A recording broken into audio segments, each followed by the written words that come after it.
जितने भी ब्राह्मण मुझे सुन पा रहे हैं, मैं उन्हें कहूँगा, जब भी कभी महाराणा प्रताप की जन्म जयंती होती है तो भाग लेना चाहिए, छत्रपति शिवाजी की जन्म जयंती होती है तो भाग लेना चाहिए। और मैं क्षत्रियों को कहना चाहूँगा, जब भगवान परशुराम का जो ही कार्यक्रम होता है, जन्म प्राकट्य जयंती होती है, तो सबसे पहले मूंछों पर ताव लगा करके पंक्ति में आपको ही खड़ा होना चाहिए। आपके द्वारा धर्म सुरक्षित है, कल भी हमने ये निवेदन किया है। ये धर्म की रक्षा में आप हमेशा से, इनको दो भाई साहब को कैमरा, तुम जाओ।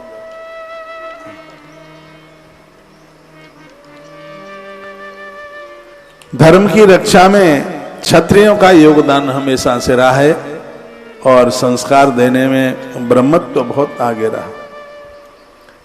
अग्रतशक्तरो वेदः पृष्ठतः संसरम धनु इतम ब्राह्म इदम छात्रम शास्त्रादपि शरादपि।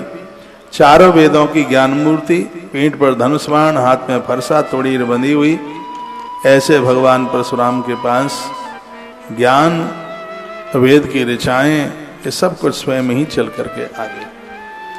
उन्होंने जनमानस के लिए बहुत अद्भुत काम किए हैं।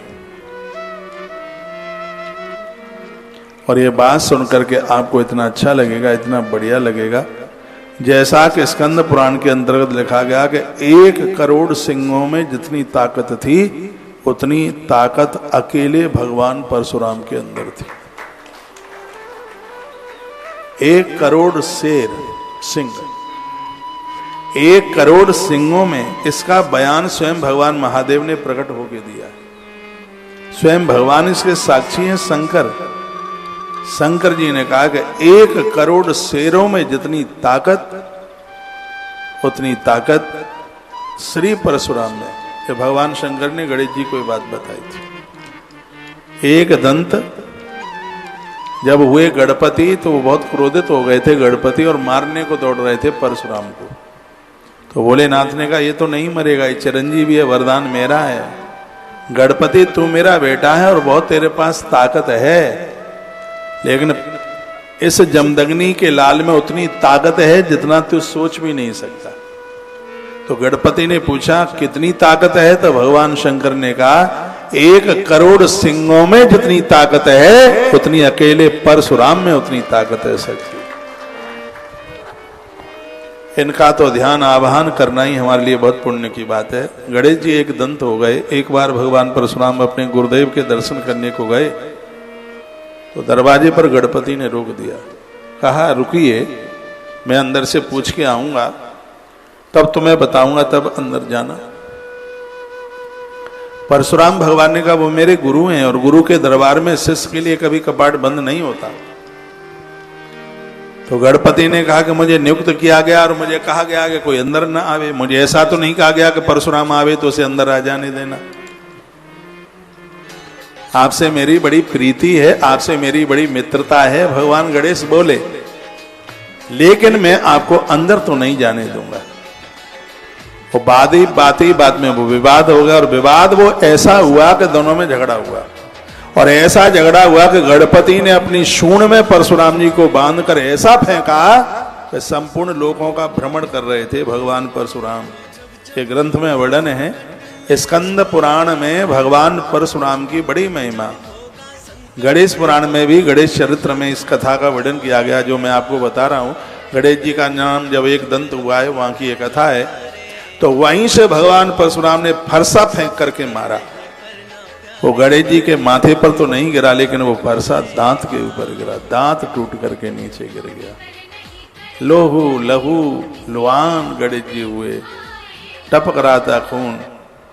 गणेश जी बहुत भारी क्रोध में थे। शंकर जी समझाने लगे, कहते हैं बेटा तू काहे को चिंता करता है, जो तेरे इस स्वरूप का दर्शन करेंगे, एक दांत वाले गणेश का दर्शन करेंगे, उसके सिगरे बिगड़े बिगड़ाए काम बन जाएंगे। एक दंत गणेश हुए। उस समय भगवान महादेव ने स्वयं परशुराम की वीरता के साथ उनकी ताकत का एहसास कराया और कहा कि बेटा ये जमदग्नि का पुत्र बहुत ताकतवर है, इसके अंदर शक्ति बहुत है। गणेश जी ने पूछा कितनी है, तब का 1 करोड़ सिंहों की जितनी ताकत है उतनी शक्ति अकेले परशुराम में है। इसलिए परशुराम जी का कोई सामना नहीं कर पाया। और वो एक हाथ में शास्त्र शस्त्र सब लेकर के चलते हैं। जब शास्त्रों से काम न चले तो फिर मर्यादा की रक्षा के लिए शस्त्र उठाने में भी कोई हिचक नहीं होनी चाहिए। उनका मूल मंत्र था शास्त्रे नाम अपि सरादपि, ये भगवान परशुराम कहते थे। इस परंपरा का निर्वहन सारे भृगुवंशियों ने ये किया। तो अहिंसा परमो धर्म, धर्म हिंसा तदैव च, वेद की हिंसा हिंसा न भवति। वेद की रक्षा के लिए यदि हिंसा की जाए तो हिंसा नहीं है, ऐसा सूत्र संदेश भगवान परशुराम का था। अन्यायी और अपराधियों को मारा जाए तो हिंसा नहीं है, अपराधी उद्दंडियों को ठीक से ठीक किया जाए, सुधारा जाए तो बिल्कुल हिंसा नहीं है, कोई वो अपराध नहीं है। इसी मत के थे वो, उन्होंने बड़े ऐसे अद्भुत काम किए हैं। आज की कथा में भी बहुत आनंद आया है, बहुत बढ़िया लगा, क्योंकि आज उदिता में अखा तीज और हम ऐसे समय में कथा सुन रहे हैं जो तिथि सतयुग को पैदा करती है। भगवान परशुराम जी की कृपा आप सबके ऊपर बरसे, उनके चरणों में मेरा ऐसा निवेदन है। कुछ अभी औपचारिक सूचनाएं भी आप सुन लेंगे। और आज का दिन हमारे और आपके लिए बड़ा प्रभावशाली। आपने पूछा है महाराज जी हम 22 तारीख को आएंगे, क्या आप मिलेंगे? 22 तारीख को मैं किसी काम से कहीं जा रहा हूँ और जा कर रहा हूँ, मेरा गाजियाबाद की तरफ जाना होगा, मेरे पासपोर्ट का कोई काम है।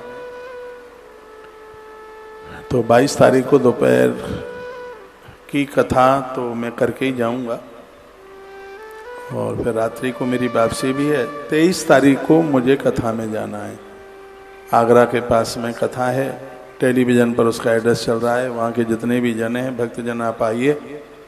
देसी कथा है, नीम के पेड़ के नीचे सोना, नीम की दांतों से कोलगेट करना, हेड पंप के नीचे बैठ करके नहाना और सुबह शाम दौड़ लगाना और 1 बाल्टी भर करके देसी गौ माता का दूध पीना। सब काम देसी है। हम तो गांव के जन्मे हुए हैं तो अभ्यास भी है, कोई ऐसी दिक्कत नहीं है। पूरा 5 घंटे कथा सुनना, 100 ट्रैक्टर भर के आएंगे श्रोताओं के। आज भी गांव के लोग कथाओं के प्रति बड़ी श्रद्धा रखते हैं। वैसे भी हमारी कथाओं में कीर्तन तो कम ना के बराबर ही होता है, लेकिन यहाँ तो बिल्कुल ही नहीं होगा। ढोलक मंजीरा ये सब कथा के आगे और कथा के बाद में, बीच में तो कथा ही कथा होगी और ये कथा बहुत सुनने के लायक होगी। वहाँ के आसपास के जो लोग हैं वह यहाँ हैं, टेलीविज़न पर छोड़े नहीं इस कथा को। एड्रेस मुझे पूरा पता नहीं है क्योंकि मैं पहली बार जा रहा हूँ। टेलीविज़न पर एड्रेस चल रहा है। जो भी लोग दूर दरार से भी आए आइएगा। सबके लिए भोजन की व्यवस्था खुली है। गाँवों का तो भंडारा अद्भुत होता है, मोटी मोटी रोटियाँ घी में डुबो करके और छिलका वाले आलू से खाओ। आलू का साथ छिलका भी नहीं उतारा जाएगा, छिलका सहित ही। और सोने के लिए चारपाई नीम के पेड़ के नीचे पड़ी होगी। हाँ, नीम के पेड़ के नीचे होगी चरपैया। आप ये कहें कि कोई बहुत बड़ा मकान होगा उसमें कोई एसी वगैरह लगा होगा, सो कुछ भी नहीं। नीम के पेड़ के नीचे पड़ी है चारपाई, आराम से वही गल्ला में पानी रखा हुआ। गल्ला जानते हैं? मिट्टी वाला कलश, घगरा, उसमें भरा होगा पानी। वो प्लेट से बंद नहीं होगा, बीजना से बंद होगा। वो प्यास लगे तो बीजना उठा के पानी पी लेना, गर्मी लगे तो बीजना रात को चलाते रहना अपने ऊपर। ऐसी गांव की कथा है भैया।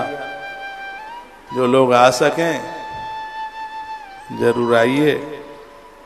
हम बड़े भाग्यशाली हैं, जहाँ छोड़ दो हम तो वहीं एडजस्ट हो जाते हैं। चाहे करोड़पति की कोठी हो, चाहे गांव के किसी किसान का खटोला हो। खटोला आप नहीं जानते होंगे, ऐसी चारपाई होती है जो लूज होकर के नीचे लटक जाती है। वो ऐसी चारपाई आपने देखी हो? वो चारपाई रस्सी से बनाई जाती है और वो इतनी ढीली हो जाती है कि वो नीचे लटक जाती है। उसी में सो जाओ, उसे खटोला कहते हैं उसे तो। हाँ, जिन्हें खटोले पर सोना है तो इस कथा को सुनने को आइएगा। सब देसी बात है, ये कथा में बहुत आनंद आवेगा। 29 तारीख तक कथा चलेगी। 30 तारीख को दास आश्रम में होगा, 1 तारीख को पूर्णिमा है। पूर्णिमा को अद्भुत यज्ञ है, यहाँ भगवान का सालग्राम अभिषेक शंख से होगा और उस दिन शहद और तिल का बड़ी मात्रा में दान होगा। अभी मैंने कल परसों बताया ही है कि बैसाख पूर्णिमा के दिन शहद, हाँ वहां से बताया मैंने, नेपाल काठमांडू से, तो शहद का और तिल का दान करने की बहुत बड़ी महिमा है। उस दिन के पूरे अनुष्ठान का नाम अभी से ही आप लिखा दीजिएगा। 2100 रुपये से तो कम नहीं लेंगे। यहाँ तो 21 सिद्ध है भैया, 21 तो 21 ही काम, ज्यादा से ज्यादा अनाउंस 21 का ही होता है। और इस 2100 ने तो बड़ा कमाल कर रखा है। ऐसे ऐसे अनुष्ठान आज भी नीचे भी आप यहाँ बैठे, भारी भीड़ है महात्माओं की। और वैसे भी खुला अनाउंस है, किसी भी साधु को लंगोटी कमंडल चाहिए तो वो सीधा तुलसी वन आश्रम में पहुंचे। यहाँ तो बिना अनुष्ठान के भी कभी भी पूरा का पूरा कोरोना के समय में लंगोटी कमंडल और कंबल, ये बराबर सर्दियों में कंबल और 12 महीना लंगोटी और कमंडल, यहाँ ये चलता ही रहता है। तो आज बैसाखी इस तृतीया को आज भी ये बड़ा अद्भुत हो रहा है। और मैं तो कहूँगा यहाँ आपका किया गया सहयोग इतने अच्छे काम में लगता है। जो भी आप यहाँ पहुँचे वो तो कर ही रहे हैं, लेकिन जो हमें बाहर से सुन पा रहे हैं, जरूर इस सेवा के कार्य में अपने सहयोग के हाथ आगे बढ़ाइएगा।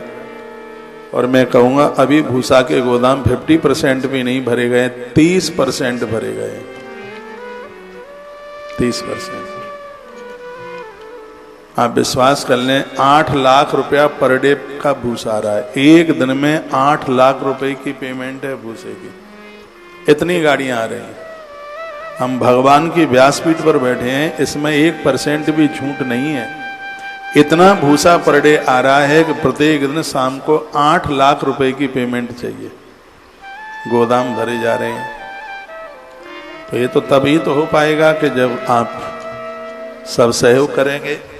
कल रात्रि की धर्म यात्रा में भी मैंने बोला है, आप सब अपने अपने घर से एक एक ट्रॉली, एक एक ट्रॉला भूसे का दान गौ माता के लिए कीजिए। अन्नदान की बड़ी महिमा। एक एक कुंटल गेहूं सबके घर से निकल आवे इस गौ माता के लिए। एक एक गाड़ी, एक एक ट्रैक्टर भूसा, 7,000 रुपए का है ट्रैक्टर, उसमें अपने आप को जोड़ दीजिए। और उसका बड़ा है 11,000 रुपया, सबसे और बड़ी गाड़ी 21,000 रुपया, और भी बड़ा ट्रक है, ठेला। तो आपसे जो बने, जितना बने, आप जरूर सहयोगी बनिए। क्योंकि इस समय वैसे भी इस साल गेहूं की फसल बड़ी कमजोर है। लगता है कि गेहूं कहीं 3,000 के ऊपर न बिक जाए, अभी 2,500 आ रहा है। भूसा कहीं 15-16 रुपया किलो न बिक जाए, क्योंकि पूरे वर्ष भर हम 14 रुपया खरीदते रहे भूसा किलो, और अभी वो 7.5 रुपया किलो मिल रहा है। ठीक डबल हो जाएगा। तो यही सोचा जा रहा है, विचार किया जा रहा है कि ज़्यादा से ज़्यादा इसको क्रय कर लिया जाए, तो पूरे वर्ष भर हमें गौ माता की संख्या को बढ़ाने में कोई दिक्कत न आए। तो 2026 के दिसंबर तक तो हमें गौ माता की संख्या बहुत ज़्यादा बढ़ानी है, ऐसा भी हम संकल्प लिए बैठे हैं। तो जितने भी मुझे आप टेलीविज़न के माध्यम से सुन पा रहे हैं, आज का अक्षय हो जाएगा, आज का आपका